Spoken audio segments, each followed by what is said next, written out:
Hey friends, Sleepy here. It's Friday, so it's time for another episode of the weekly playlist. I've got some great games I've been playing this week that I want to share with you guys. Of course, I'd like to hear what your guys' thoughts and opinions are on the games that I share with you today. Have you ever played them before? Did you like them? Did you not like them? I'd also like to hear what games you guys have been playing this week. And of course, if you guys have any suggestions on games you think I should play, let me know. You guys have suggested some good games already, so I've got a little list going on games to keep an eye out for. Love to hear from you guys, so we'll get started here with the first title. And this is actually for the Nintendo 3DS, and I just got this in the mail at the beginning of the week. And I've always wanted to get this one, and it is Luigi's Mansion for the Nintendo 3DS. So they ported the Luigi's Mansion from the GameCube and put it on the Nintendo 3DS. Has updated graphics, and it is in 3D, which I do like the 3D effects. The mansion seems to be a little brighter than the GameCube version. The GameCube version was a little darker. Luigi's character, the animation and stuff is a little different, and then of course his 3D model is a little bit more updated with the way Luigi looks now when compared to he looked in the GameCube game. And then the mansion just doesn't seem to be as like run down and dirty as it did in the GameCube version, but in no way impacts the game at all. It's the same classic Luigi's Mansion that was on the GameCube. Had a lot of fun with this one. I played it for about an hour, and I beat the first part when you go through the mansion, which is really awesome. They also included the hidden mansion, which you can play and unlock. Of course, there's, going through the game, capturing all the ghosts, trying to save Mario. And one thing that I was a little disappointed on is the control scheme for this, because you only have one stick with the 3DS, unless you have the new 3DS, so you have that little nub. I did notice the control was a little hard to get used to. It's not as easy to play as it is with a GameCube controller, but I did see that it is actually compatible with the Circle Pad Pro, so I might want to pick one of those up and then see how it is, because you do have a motion control, so you tilt the 3DS up or down to look up or down, and when you're controlling the poltergust, it can be a little strange. Now, one thing they did add to this version that's not in the GameCube one is from Luigi's Mansion Dark Moon on the 3DS, which is a sequel to this one. There's a strobe light effect, and you actually have that ability in this game where you can power it up and then flash the ghosts, and then it'll reveal their heart, and then you can start sucking them up. But it's a fun game. I definitely would recommend trying this one out if you actually had never played the one on GameCube, or if you really enjoyed the GameCube one, I definitely would recommend checking it out on 3DS. Just be warned though that the controls are a little wonky, and they take a little bit of getting used to.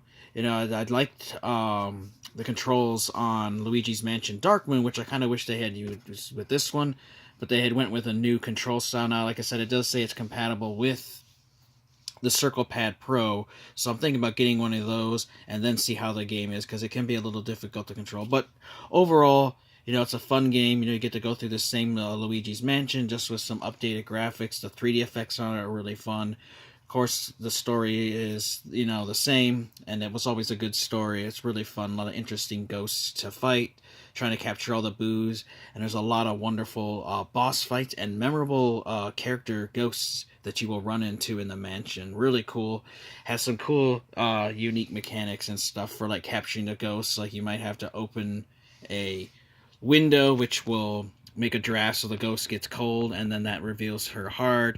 Another one, you have put out candles and stuff, and it upsets the ghost that you made it dark, and things like that. There's also a dog ghost that you run into in the game, which is pretty cool. Overall, really fun game. It was a good port of the GameCube one, and I'm really looking forward to the third Luigi's Mansion whenever that gets released on the Nintendo Switch. And I really do hope that they do a Nintendo Direct this year, going more detail of it, because pretty much we just have a Luigi's Mansion 3, a placeholder title, and there's not really a whole lot of information other than, they did show Luigi jumping and a few little gameplay bits, but they haven't released a lot of information about Luigi's Mansion 3, so I'm hoping they do that, because I'm definitely big fan of the series, and I would like to check out that third one. So, first game I played was Luigi's Mansion for the 3DS. Next up, we have an old NES title, and this is actually my old original copy, and it's in really good condition. And that is Kirby's Adventure. I always loved Kirby. Kirby's Adventure is really fun. Liked Kirby's Dream Land on the Game Boy, but I do like Kirby's Adventure more just because it's a little bit longer adventure. Of course, Kirby games are always fairly easy. The first boss in this is that tree boss, same one that you fight in the Kirby's Dream Land game. Has a lot of fun stages. Made this about halfway through it, unlocking some of the secrets and stuff. Really good game. I highly recommend you guys get Kirby's Adventure. It's a really good Nintendo game, classic one, and it's not very expensive. You'll get to go through the different levels, fight the different enemies, and have classic Kirby fun. I had a lot of fun with it, and actually still had my old save in there. It still saves, which is really cool. The battery in it has not died. Such a classic game, though. I love the Kirby games, and Kirby's Adventure is actually the first Kirby game I ever played, and that's what made me fall in love with the character. After that, I got the Kirby's Dream Land on the Game Boy and played through that series. Really liked it. Fun one I would recommend is Kirby's Adventure. Can't go wrong. If you haven't played it, definitely pick it up, because this is very first game with Kirby in it, and you get to see his roots and how he started out. Fun, loving little pink little pink fluff ball. But Kirby's really cool. Next up, for the original Xbox, I played an RTS game here, and I have not played this one in a long time, but it is definitely really cool, and it's fun. And that was Aliens vs. Predator Extinction. Now, they also have this on the PlayStation 2. So this is a RTS, so real-time strategy game, where you have the aliens, predators, and marines all fighting each other. And it takes place on the planet of LV-742. So you can play as either the aliens, the predators, or the colonial marines. I like to play as the predators. They're one of my favorites. Each race in here has 7 levels, so there's a total of 21 for the 3 campaigns, and it's all you want to be victorious. Now, this one is not like your typical RTS game where you're not building bases to build troops and hunting resources and stuff. They each gather their own resources to get more recruits by doing different things. Like the aliens, they actually capture humans and use face huggers. The face huggers will attach to the marines or the civilians, and then the chest burster alien will burst out, and then they'll grow up to be aliens, and that's how you increase your alien population. The marines get more by killing enemies, taking over, and repairing different little power nodes and stuff. Generators, that kind of thing, and that's how they get their tech. And then predators, they get their honor points by killing their enemies in honorable ways, and the more honorable way you do it, the more points you get, and then the larger you can make your clan size, as more predators and stuff will want to join you. Now, this got, mixed reviews when it was released, probably because it didn't have all the base building mechanics that most people were used to in RTS games, which I felt this game could have been better had they implemented the base building and resource gathering and play. And at this time, were like StarCrafts and Warcraft kind of games. If they had incorporated that stuff into this RTS thing, I think this would have been a much bigger hit. Still a fantastic game. I definitely would recommend get it on the Xbox or PS2. Just be warned, on the Xbox, it's like a $30, $40 game. PS2, I've seen go for like $10 to $20 in my area. Of course, I haven't checked online in a long time, which, could be cheaper, could be more expensive. But it is definitely fun. So if you're a fan of the Aliens and Predator, and you're like the Aliens vs. Predator series, you played the ones on the PC, and you played the remake from the 2010, the third one, definitely would recommend give this one a try and see how you like it. It's a fun little RTS game, and I enjoyed the story. I liked playing as the Predator, I like playing as the Aliens, and I like playing Marines, but Predators have always been my favorite in this series, and they were the most fun to play as. A lot of nice variety of different kinds of Predators. There's a lot of different Aliens, there's a lot of different Marines. You also have androids and stuff. definitely recommend check out Aliens vs. Predator Extinction. It's a really fun RTS game. Could have been done better, but it's definitely worth playing through it at least once. It is really fun. And the last game I've played, now I've beat this many times, but I have not played it in over a year, and I normally play this every Halloween. But I saw a few gameplay videos of it, watched a few minutes, just like, okay, I gotta play it again for myself. And that is the original Silent Hill for PlayStation 1. This is one of the games that made me fall in love with survival horror games. I remember when we got this game back when it first came out. My brother was actually too scared at the time to really play through it, so I started playing it, and it is awesome. If you have never played Silent Hill before, you owe it to yourself to check it out. So the main basic story is you're playing Harry Mason and you're with your daughter Cheryl. You guys are going on vacation, and on the way there, you see a mysterious figure in front of your Jeep, and so you swerve out of the way to try not to hit her, and then you end up crashing. Well, you wake up later on and find yourself in the town of Silent Hill. The car doors open, Cheryl's missing, and you're in a mysterious town, which is Silent Hill, and there's fog everywhere, and you're trying to get your bearings. You get out and eventually see Cheryl, but she runs off, so you chase her. You eventually make your way into an alleyway, and through it you start hearing air horn sirens, like the ones that they would use when there was going to be like bombing raids and stuff with airplanes.